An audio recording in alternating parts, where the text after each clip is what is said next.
আচ্ছা, কল্কি 2 এর ডিরেক্টর এসছে।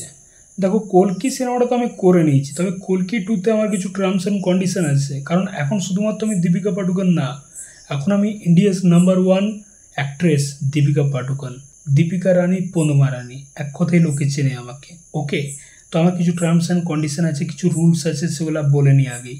রুল নাম্বার 1 সেটা হচ্ছে যে আমি 7 থেকে 8 ঘন্টার বেশি কিন্তু কাজ করব না, কোনোভাবেই না। রুল নাম্বার 2, আমার সাথে 20-25 জন থাকবে। আমার ওয়াটার বয়, বডিগার্ড, ফ্যাশন ডিজাইনার, এদেরকে 5 স্টারে থাকতে দিতে হবে, খাওয়া দাওয়া থাকা বেতন দিতে হবে যতদিন আমি শুটিং ফ্লোরে থাকবো। ওকে। রুল নাম্বার 3 সেটা হচ্ছে 100 দিনের বেশি কিন্তু আমি কাজ করব না। যদি 100 দিনের বেশি কাজ করি, প্রত্যেক দিনের চার্জ নেব। রুল নাম্বার 4, এবারে কিন্তু আমি চার্জ আরও বাড়াবো। কল্কিতে যত চার্জ নিয়েছিলাম তার থেকেও 10 কোটি চার্জ আমি বাড়াবো। তো এই ছিল আমার রুলস, টার্মস অ্যান্ড কন্ডিশন। ওকে, এখন আমি দীপিকা রানী পদমা রানী, তো সেরকমভাবেই কিন্তু আমি সিনেমাতে সাইন করব। আমি সন্দীপ রেড্ডি বাঙ্গা, ওই সন্দীপ বাঙ্গার সিনেমা ছেড়ে আসলাম, স্পিরিট। আমার এই টার্মস অ্যান্ড কন্ডিশন ওর পছন্দ হয়নি, ওকে, গাড় মারাগ্গা। তো এখন আমি এরকম রুলে চলবো ভাই। আমি এখন Deepika Padukone, India's number 1 actress.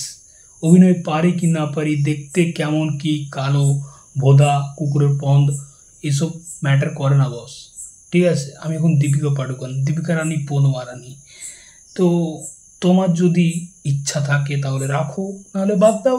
ওকে, চলো, টাটা। দীপিকা পাডুকোনের গাড়ে কেউ বাস ভরে দাও, একবারেও ভাবার দরকার নেই, ডাইরেক্ট গাড়ে ভরে দাও। মানে কি রুলস, কি টার্মস অ্যান্ড কন্ডিশন ভাই! কোথাকার ভিক্টোরিয়া, কোথাকার মহারানী! মানে সন্দীপ রেড্ডি ভাঙ্গা স্পিরিট সিনেমাটা ছেড়ে দিল এইসব বোকাচুদুমির জন্য। এত বড় একটা সিনেমা, যে সিনেমাটা ওর কেরিয়ারের হয়তো গেম চেঞ্জার হয়ে যেত, যেরকম রশ্মিকার জন্য হয়ে গেল অ্যানিমাল। তো দীপিকা পাডুকোনের এইসব বোকাচুদুমি রুলসের জন্য এত বড় একটা সিনেমা হাতছাড়া হলো, তারপরেও শিক্ষা নাই। কল্কি 2-তে সে যেরকম টার্মস অ্যান্ড কন্ডিশন রেখেছে সেটা আরও হাস্যকর ভাই। তার 1 নম্বর হচ্ছে যে 7 থেকে 8 ঘন্টার বেশি দীপিকা পাডুকোন, আমাদের দীপিকা রানী কাজ করবে না। আচ্ছা ঠিক আছে, মানলাম। রুল নাম্বার 2 হচ্ছে যে ওর সাথে ওর চেলি চামুন্ডা প্রায় 20-25 জন শুটিং ফ্লোরে থাকবে, যেখানেই শুটিং হবে, সেটা বিদেশে হোক বা যেখানেই হোক, সেখানে তাদের থাকা খাওয়া তাদের বেতন দিতে হবে। বুঝতে পারছো দাবিটা? রুল নাম্বার 3 হচ্ছে যে কল্কিতে ও যা ফিস নিয়েছিল তার থেকে বেশি ফিস নেবে এবং একটা পার্সেন্টেজ নেবে।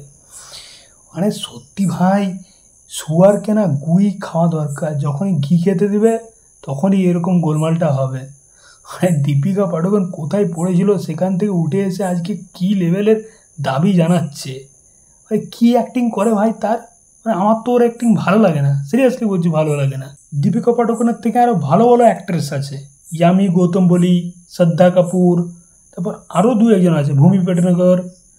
তো সিরিয়াসলি মানে দীপিকা পাডুকোনকে নিয়ে লোক এত নাচানাচি করে, ক্রাশ ফ্রাশ হ্যান ত্যান হাবি জাবি, বুকে ব্যথা, এড়ে ব্যথা, এই জন্যই শালা এই কেসটা হয়েছে।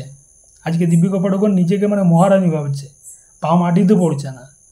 মানে ভাবো, চিন্তা ভাবনা ভাবো, এরকম লেভেলের সে রুলস, এরকম টার্মস অ্যান্ড কন্ডিশন, বাপরে! গাড়ি লাত মেরে বের করে দিয়েছে ভাই প্রোডাকশন হাউস। বৈজয়ন্তী মুভিজ যারা ওই কল্কি 2 প্রডিউস করেছিল, গাড়ি লাত মেরে বের করে দিয়েছে। সন্দীপ রেড্ডি বাঙ্গা তো গাড়ি লাত মেরে দিয়ে, আবার এই প্রোডাকশন হাউসেও গাড়ি লাত মেরে দিয়েছে। দুটো বড় বড় সিনেমা কিন্তু হাতছাড়া হয়ে গেল, তারপর হয়তো শিক্ষা হবে না। ভালো হয়েছে ভাই, এই দরকার, একে যেন কোনো সিনেমায় না নেয়, এটাই বলবো, বড় কোনো সিনেমাতে, তাহলে বুঝবে টার্মস অ্যান্ড কন্ডিশন গাড়ে ভরে যাবে ভাই। তো এই আর কি, মানে দীপিকা পাডুকোনের মাথা সিরিয়াসলি পাগলা হয়ে গেছে। রণবীর সিংকে একটু বেশি করে চোদা দরকার আছে, মানে অত 2বার চুদছিল তো 4বার চোদা দরকার আছে, তাহলে হয়তো ওই যে মানে রসটা ওর মাথার মধ্যে চেপে গেছে না, ও ফেটে বেরিয়ে যাবে, ওটা নিচে চলে আসবে, তাহলে সব ঠিকঠাক হবে। তো এটাই বলবো, চলো। মাথা ফাথা ধরে যাচ্ছে ভাই, যা রুলস টার্মস কন্ডিশন শুনছি, মাথা ফাথা ধরে যাচ্ছে। চলো বাম ফাম লাগাই, টাটা। তোমাদের মতামত অবশ্যই জানিও কিন্তু এই বিষয় নিয়ে। আর দীপিকাকে খিস্তি মারার হলে জোরদার মারবে, যাতে এমন খিস্তি মারো কমেন্টে দেখে পড়তেও ভালো লাগে। চলো টাটা।